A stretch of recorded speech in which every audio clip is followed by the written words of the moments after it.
Y es que fue una etapa dictatorial absolutamente represiva, una etapa del terror, una etapa del espionaje, manteniendo a Albania como eso, como una auténtica autocracia. Albania se sustentaba a sí misma a base de ¿qué? Evidentemente de trabajo forzado. Construyó a lo largo del territorio albanés más de 160.000 búnkeres. El territorio de Albania a lo largo de su historia ha sido conquistado por un montón de potencias, desde la antigua Grecia, el Imperio Romano, el Imperio Serbio, el Imperio Búlgaro, el Imperio Otomano. Hablamos de que ahora mismo en Albania casi un 30% de la economía está sustentado y manejado completamente por las mafias.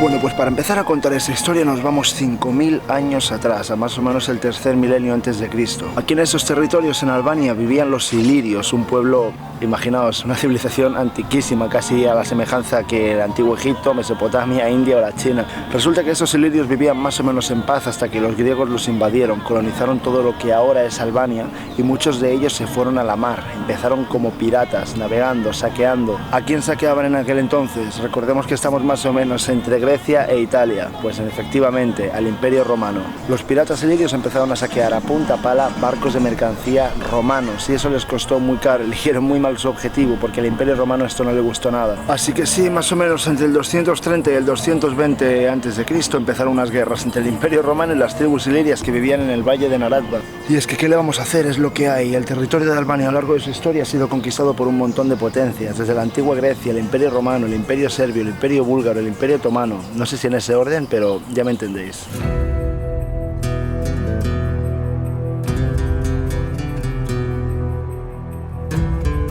La cuestión es que una de esas invasiones, la del Imperio Otomano, afectó muchísimo a Albania. De hecho, es por eso que Albania es uno de los pocos países en Europa en la que la mayoría de su población es musulmana. Es lo que expliqué, ¿no? Que me sorprendió muchísimo. Nada más llegué aquí del aeropuerto al centro de Tirana, lo primero que vi que llamó mi atención fue una mezquita en medio de la calle, además una mezquita muy grande. Pero en esas que llegó un duque otomano, un tal Skanderberg, que traicionó a los otomanos, empezó a aliarse con los albaneses, con la resistencia albanesa y comenzaron una rebelión de casi 40 años, o más de 40 años, no lo sé. Bueno, han venido un grupo de niños a perturbar mi paz, así que como buen nómada que soy, me toca desplazarme. Movida que durante esa conquista del Imperio Otomano, ¿no? Como decía un tal Skanderberg, un líder otomano, desertó del imperio y empezó a ayudar a los albaneses en su lucha por la independencia, no por la resistencia. Iniciaron una resistencia de 40 años que, aunque no terminó de acabar muy bien para los albaneses, más que nada por lo sanguinaria que fue la guerra, a este tal Skanderberg aquí lo tomaron como un pedazo de héroe nacional. Y lo bueno es que, bueno, después hubo un momento en el que los distintos países de los Balcanes se aliaron en búsqueda de esta independencia y la consiguieron durante un tiempo.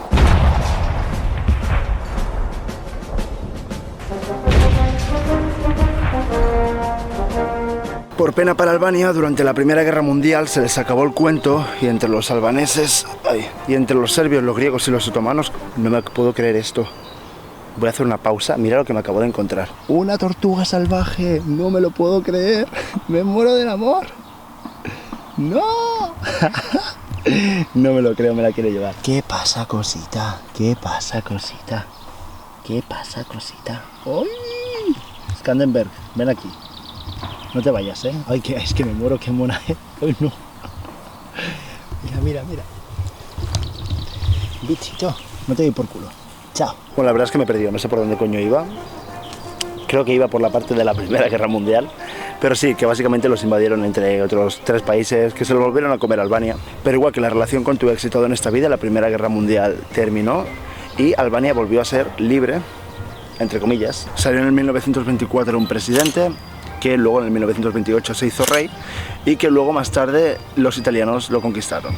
A este rey lo mandaron a tomar por culo y aquí en Albania empezó un proceso de italianización, que es por eso que aquí todo el mundo habla italiano, o por lo menos tantísima gente habla italiano, lo cual me ha facilitado la vida porque aquí no todo el mundo habla inglés, así que hablar italiano es genial. Pero brother, ¿por qué te vas si se viene la parte más interesante, tío? Good Friday morning along the coast of Albania. Good Friday morning when the world pauses in its labors to remember the Prince of Peace. But today in the tiny kingdom on the Adriatic, people look out across their harbors down the muzzles of Italian guns, look into the faces of Italian soldiers, look up to masses of Italian warplanes, read leaflets in their own language, calling upon them to surrender immediately or be massacred from the air. Some reports say the Albanians resisted the invaders. But what can a nation do outnumbered 40-1? Y es que no miento, esa es la parte más interesante. De hecho, en cualquier documental que veáis sobre Albania, lo más probable es que empiecen a contar su historia desde aquí, desde este punto, desde el punto de la Albania nazi. Porque sí, Albania tuvo una Albania nazi también, tuvo una época nazi, no de ellos mismos, sino porque fue conquistada por la Alemania nazi. Y esto a los albaneses no les gustó un pelo, hasta el punto de que, liderados por un líder comunista, Enver Hoxha, quedaos con este nombre porque es importantísimo lo que falta de historia, iniciaron una serie de revoluciones, una serie de rebeliones en contra de esta Alemania nazi, una especie de guerra paralela a la Segunda Guerra Mundial. Y poco a poco fueron echando a estos alemanes del territorio albanés hasta que lo tomaron para ellos propios por completo.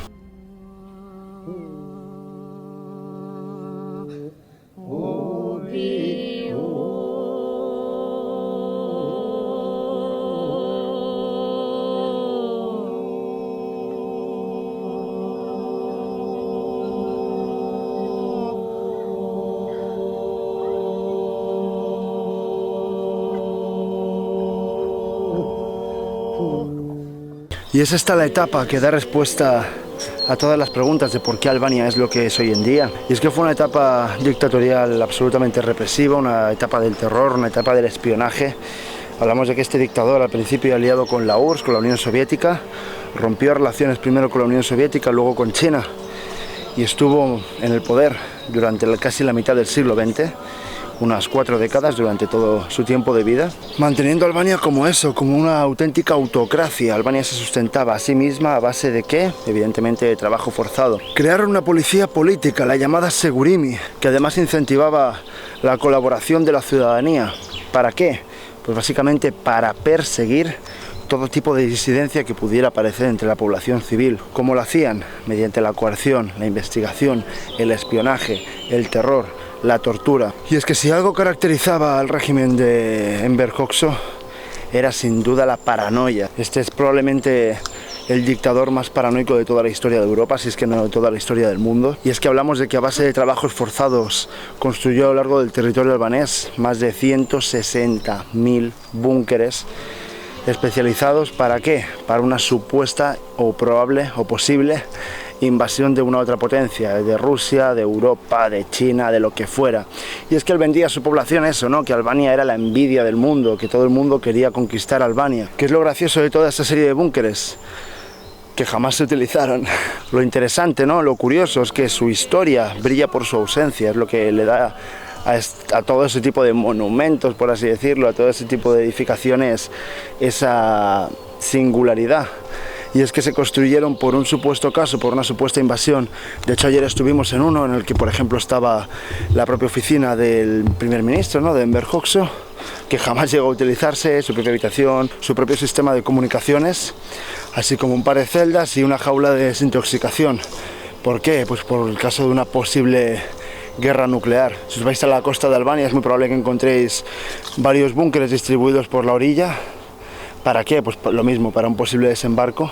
Igual que si tú vas por las calles de Tirana te encuentras búnkeres o restos de búnkeres. Lo que explicaba ayer, por ejemplo, esas chicas que conocí que me recomendaron el restaurante este, Búnker 1944, entretenidísimo, la pasé genial, la verdad, ayer. Pues es un ejemplo de un negocio que ha aprovechado uno de estos búnkeres para crear su propio restaurante dentro. En este caso era un búnker dentro de un edificio de viviendas falso. Pero es que como este hay literal 160.000, algunos se destruyeron, otros se tapiaron, otros se especializaron para el turismo y otros pusieron sus negocios dentro. Pudimos escuchar testimonios dentro del propio búnker, en este caso de una mujer, ¿no? Que había trabajado en estos campos forzados, explicaba cómo tenía las manos, cómo había padecido las consecuencias. Pero también, por ejemplo, muestras de cómo este gobierno, o más bien la policía, la Segurimi, investigaba a su población de manera radical, no solamente invitando o incentivando la cooperación, ¿no? Se decía aquí en Albania que si estás solo estás seguro, si estás con otra persona corres peligro, y si estás con 3 personas salpitando. ¿Por qué? Pues precisamente por eso, nunca se sabía cuándo podías estar con un confidente. Ponían muestras, por ejemplo, en el búnker de cómo escondían cámaras, micrófonos, tanto en objetos cotidianos como palas, picos, hasta una propia mesa, ¿no? De hecho te ponía un ejemplo de una mesa real de la época y te decían aquí dentro hay varios objetos, creo que eran 6, que decía escondidos para el espionaje, te retamos a encontrarlos. Y la gente, incluso yo mismo, nos poníamos incluso debajo de la mesa a intentar buscarlo, tocar los rincones, no había forma. No había forma de encontrar ni el micro ni la cámara.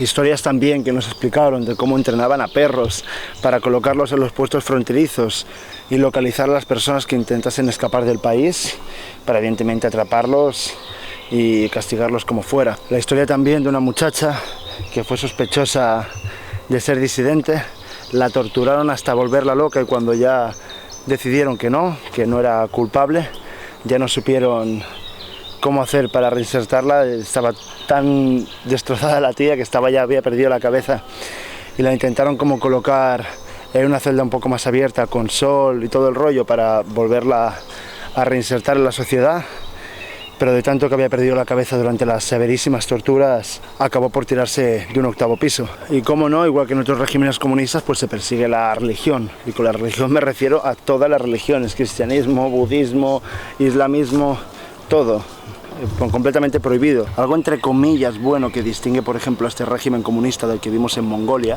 es que al ser un régimen comunista que venía del propio país, de la propia Albania, no como por ejemplo en Mongolia, que venía incentivado desde Rusia, no se dedicaron a destruir, o según tengo entendido no lo hicieron, ningún tipo de monumento que hubiera aquí en Albania de forma previa, lo cual, bueno, se puede ver con relativos buenos ojos, pero ese es un buen resumen de esa época tan terrorífica que vivió Albania durante medio siglo, ¿no?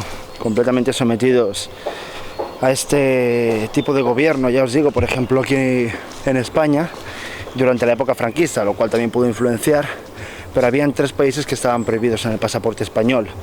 Uno es Mongolia Exterior, que ya lo hemos visitado, el segundo es Albania, en el que me encuentro ahora mismo, y el tercero es Corea del Norte, que de momento no tengo pensado visitar, la verdad.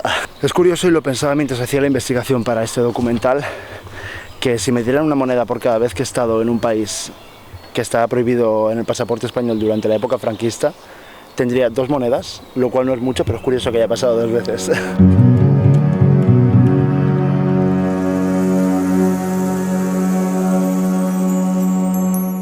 Pero bueno, como todos en esta vida, al tal Enver Hoxha le llegó también su hora. Con él terminó la dictadura comunista en el 89, lo cual es curioso porque más o menos terminó en una fecha semejante a la de la URSS, aunque hay que decir que no tuvo nada que ver, porque como digo estaban completamente separados. Pero así es, el comunismo colapsó, aquí Albania volvió la democracia, ¿no? Y es aquí donde empezamos con la historia contemporánea de este país, con la historia más cercana, los últimos 30 años, que ha sido de Albania durante los últimos 30 años. Bueno, pues para mí hay 2 cosas que son interesantes comentar. La primera es la recuperación del poder por parte de las mafias. Hablamos de que ahora mismo en Albania casi un 30% de la economía está sustentado y manejado completamente por las mafias, lo cual es algo que evidentemente preocupa. También esas mafias han recuperado la ley del Kanun. El Kanun dice que toda sangre debe ser vengada, es una ley que fue impuesta en el siglo XV por un príncipe albanés, que básicamente dice eso: si alguien mata a otra persona de otra familia, esa familia tiene el derecho de vengarse matando a cualquier varón de la familia del asesino. Lo cual es terrible porque imaginaos, hay niños aquí en Albania, por ejemplo aquí en Tirana, según tengo entendido esto no pasa por lo menos tan a menudo, pero sí que sucede en otros pueblos, sobre todo tengo entendido del norte, en el que hay niños que pasan toda su infancia encerrados en casa por miedo a ser atrapados por la calle y asesinados. Esto por un lado, y por el otro el auge del turismo, lo cual también es interesantísimo comentar. Como digo, Albania es precioso, es gente muy agradable, una ciudad muy bonita, Tirana, y no solo eso, tenemos paisajes montañosos impresionantes en los Alpes en el norte y toda la maravillosísima costa de la ribera albanesa.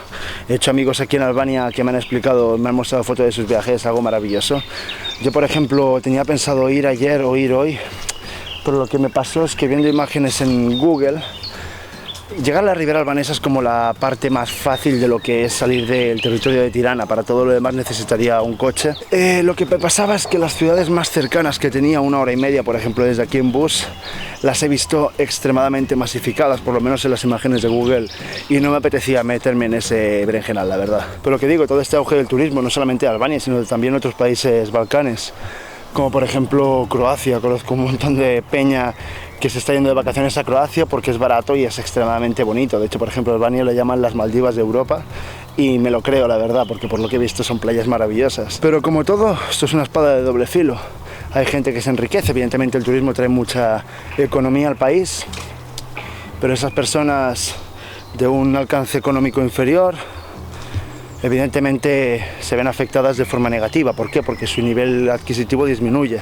Por ejemplo, aquí en Albania una cerveza te costaría muy barata antes del auge del turismo, sigue siendo muy barata. Pero igual que claro, yo como turista, a mí gastarme 1 euro en una cerveza no me pesa, porque en Barcelona, por ejemplo, las tengo mucho más caras. Pero a lo mejor un albanés de aquí sí le pesa, porque antes la encontraba por 40 céntimos. Eso, por poneros un ejemplo, evidentemente pasa con todos los productos. El nivel adquisitivo baja y es un poquito un reto al que los albaneses deben enfrentar. Por ejemplo, en Barcelona pasó lo mismo, en muchos otros países que se han visto afectados por el turismo ha pasado. Y tarde o temprano estos países de los Balcanes, de la costa entre Italia y Grecia, se van a tener que enfrentar a esto, por suerte o por desgracia.